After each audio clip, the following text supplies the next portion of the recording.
Magandang araw po sa inyong lahat mga kababayan at welcome back dito po sa PNR at ito nga mga karibyo natin, former PRRD is a hero, no mga kababayan. Ito pa, Colonel Pumaragna Palacio na Shaka. Yan mga kababayan, patungkol po riyan ang ating alamin at bibigyan ng komento ngayong araw na ito. Pero bago pong lahat, kung bago ka pa lang at di pa po nakapag-subscribe sa ating munting channel, please don't forget to subscribe at palike na rin po ng video ito. Maraming salamat po at eto na nga, simulan na po natin to. Sawaya ang bayan ko sa magnanakaw na tao.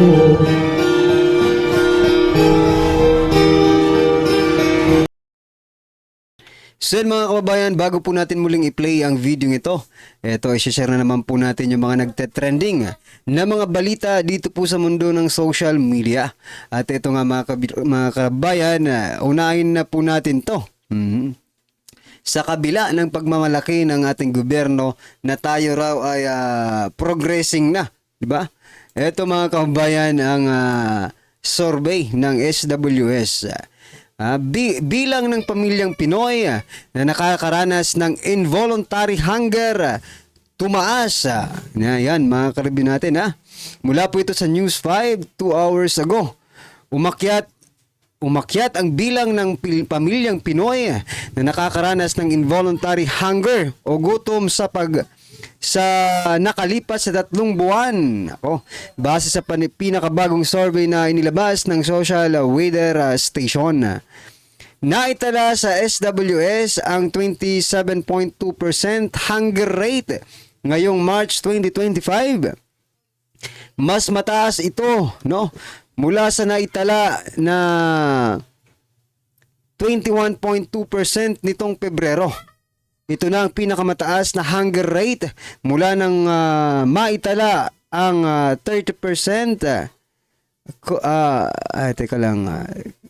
Mula maitala ang 30% COVID-19 lockdown noong September 2020. Yan mga kababayan. So ibig sabihin, pambubudol lang pala yung sinasabi nilang okay na ang ekonomiya ng Pilipinas, di ba? Kasi kaakibat po ng paglago ng ekonomiya, syempre makikinabang dyan ang mga ordinaryong Pilipino.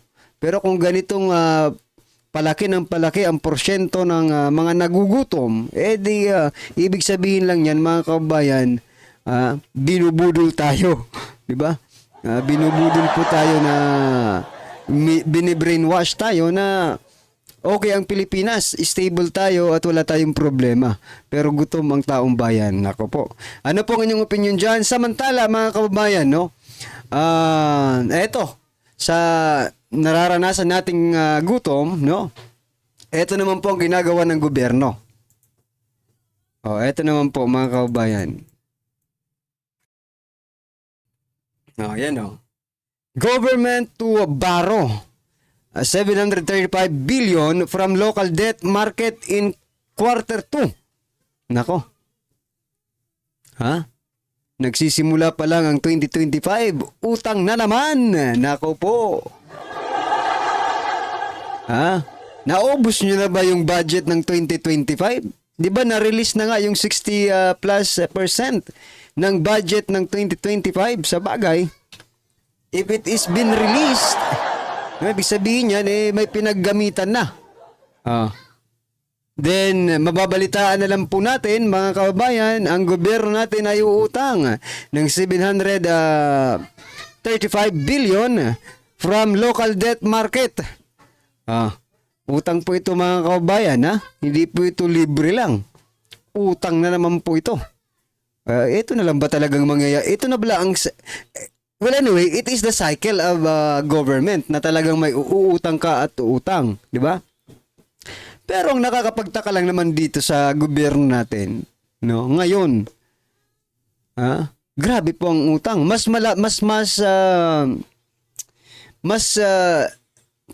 Mataas pa ang kanilang pangungutang kaysa po sa paggawa nila ng mga project. Di ba? Dapat sana balanse. Kung nangungutang po ang Pilipinas, dapat may makikita tayong mga project ng ating gobyerno. Kung hindi man proyekto, lumalago or kumikita yung inuutang natin. Hindi po pwede ang utang ng utang lang. Di ba?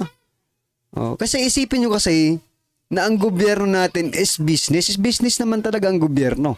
Di ba? Ang negosyo natin ng gobyerno, pera. Di ba? Through taxes.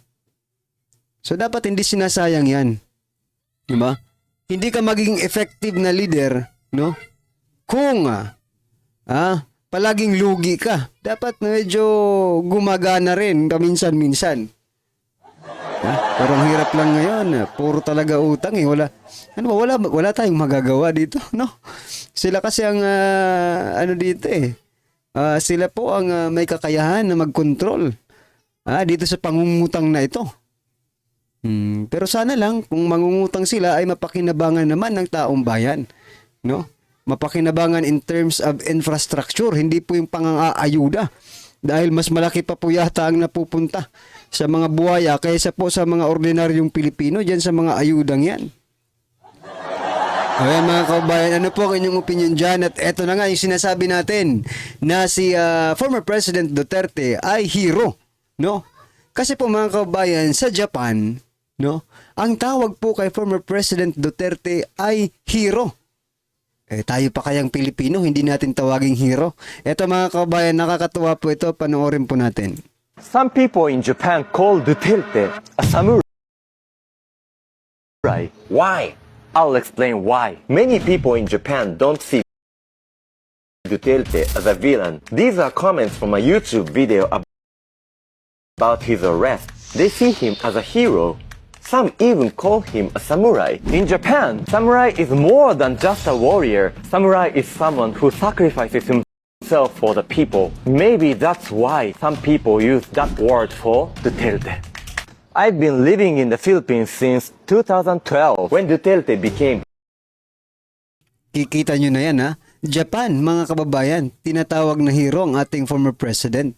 Samantala dito, mga karibin natin, pinagkanulo ninyo ang hero ng Japan. Tinatawag na hero ng Japan, no? Former president natin dito sa Pilipinas. President. I was worried. Would he become a dictator? Would he declare a martial law? If that happened, I might not be able to go back to Japan. And if I left, maybe I wouldn't be able to return to see my family in the Philippines. But my worries didn't come true. Before Duterte, I felt unsafe at night in Manila. Especially as a foreigner, I had to be careful all the time because foreigners are often targets of crime. So ito mga taga-ICC, hindi po ito Pilipino. Japanese po ang taong ito pero siya mismo naka-experience kung anong klaseng pamumuno ang meron si former President Duterte. safety was always my concern. But when Duterte became president, everything changed. The streets became safer. Of course, it's wrong when innocent people lose their lives. That's undeniable. But Duterte's leadership clearly made the country safer. I lived in Manila for 8 years, now 5 years in Cebu. After Duterte, it feels like things are going back to how they were before. Duterte always. So after ni Duterte, bumalik na naman sa dati, sabi po ng Japanese na ito. Bumalik na naman po sa dati. May takot sila pag lumalabas. They feel unsafe. No? Bumalik na naman sa dati, sabi niya, nang natapos ang administrasyon ni Pangulong Duterte. Di ba napakalaking sampal po nito sa kasalukuyang administrasyon. Said he would do anything to protect the Philippines. Maybe he thought it was worth it, even if people hated him, even if he lost his freedom. That way of thinking is similar to the samurai's duty. But now, he has been arrested. Was it really necessary? What do you think? Is Duterte a hero, a villain, or modern samurai? So yan, modern samurai. Yung sabi niya kanina, ang samurai daw is more than a hero sa Japan. So modern samurai po ang itatawag ng Japan kaya former President Duterte. Nakakatuwa lang mga kabayan, no? Kasi hindi naman natin kadugo ang mga ito. I mean, hindi naman natin kalahi ang mga ito. Pero they can testify, no? Kung ano ang nangyari sa panahon po ni dating Pangulong Duterte. Kaya kayong mga nasa ICC, no? Please don't be blind and deaf, no? Huwag kayong magiging bulag at bingi sa katotohanan. Dahil hindi po ipaglalaban ng buong Pilipino sa buong mundo. Di ba? Si former President Duterte, kung gumawa siya ng kasamaan, puro kasamaan, kung sa tingin ninyo puro kasamaan ang ginawa ni former President Duterte. Where in fact, no, maging ang ibang lahi gaya po ng Japanese na ito ay natuwa, naging masaya sa panahon po ni dating Pangulong Duterte. Wala namang problema sa panahon ni dating Pangulong Duterte as long as katulad ka ng Japanese na ito, law-abiding citizen, no? Pero doon po sa mga bad elements of the society, talagang may pinaglagyan kayo kay former President Duterte, di ba? Yan ang totoo. Aminin man natin sa hindi, yan po ang totoo, mga kababayan. Okay? At eto, mga karibin natin, ako magugulat kayo dito sa video ito. Hindi natin alam kung paano nag-leak ito. May naisingit pala sa Bicam. Naisingit pala yung dagdag na 350 ng mga sundalo. Eto mga kababayan, pakinggan po natin to. Hi. Yan. How are you? Magandang hapon. Okay naman po, sir. So explain ko lang muna, ang kausap po dito ni Representative Saldico ay si on the line Lieutenant General Facundo Palafax, the 4th Commander ng Southern Luzon Command. Yan, noong December 11, 2024, after po ng Bicam. Ito po ang kanilang usapan. Yeah, thank you. Thank you, sir. Yeah. Yes. We have good news. Kinuwento ko sa iyo kanina. We just finished signing the bicameral conference with the senators and congressmen. Pasok yung sinabi ko sa iyo when we meet last week, no, sa Misibis. Opo, sir. Okay, naipasok lahat, additional of 8 billion. Nauna yung 8 billion sa HGAB. Now, naipasok ulit namin another 8 billion. That's 16 billion. So, total yung buong 350 pesos na... Can I take a video of you, sir? Sure. Yes, sir. I can show it to the staff, sir, as the personnel when I talk to them next on the 14th, on Saturday, sir. Thank you. No Yes, sir. problem. Maganda yan malaman ng mga staff na we are taking care as per instruction by our speaker, instruction by the president. Ano yan? Maganda yan na malaman ikaw sa Solcom. You have to malaman ng mga troops natin. And actually, we'll see you on Friday. Are you coming sa Dadating ka ba sa Yes, Friday? sir. Oh, December 13. Yes, sir. Doon ang formal natin. Oh. Opo, sir. Sa evening na siguro, sir. Evening. Kung dadating si speaker. Speaker kami ulit na dalawa. So, we'll inform you on that. So, hopefully, ma-approve ngayon sa plenary for ratification yung pinirma ng Bicam. Sa Senate, they will also approve it also this afternoon. Para yung 7.5 na nare-receive ng CAFCO, magkakaroon sila more or less dagdag na 10,500. So that's more than double of their salary. Yes, sir. So, please, okay, na-inform din namin kanina si Chief Browner, but I want to inform you mismo diretso kasi tayo nag-usap sa Misibis and we announce it that na we'll make sure na an additional of 8 billion on the Bicam. Thank God na we're successful tayo na naipasok natin ito sa kasundaluhan. So please inform our soldiers na natuloy and na then the president will approve the budget more or less December 20. So once approve yan, starting next year, meron ng allocation ng ating mga kasundaluhan ng 350 pesos. Sen, mga kababayan, no? Insertion lang pala yung subsistence allowance ng AFP, mga kababayan, na 350. Di ba? Insertion pala yan. No? Kasi dito, makikita mo or maririnig mo sa kanilang usapan na it's not part of the 2025 national budget. Di ba? DAGA or sa BICAM. It's not part of the BICAM before pa, di ba? Or sa sa ginawa nilang batas. So nakalusot, sabi, di ba? Nakalusot yung 8 billion, mga kababayan. Ako wala namang problema dahil para naman yan sa no? Personal opinion po, no? Wala naman tayong problema diyan dahil para naman po sa ating kasundaluhan yan. Di ba? What is hindi natin matanggap or parang medyo sa atin, sa kalooban natin, mga kababayan, bakit kailangan pang i-insert or magkaroon ng insertion, pwede naman nilang gawin, no? Ng legal. Yan, di ba? Isama na sa sa budget ng 2025, hindi yung sama nga sa budget, in-insert naman, di ba? Kasi parang tinatago nyo pa sa taong bayan yung mga ganyang gawain, di ba? Or may plano kayo, di natin masabi, di ba?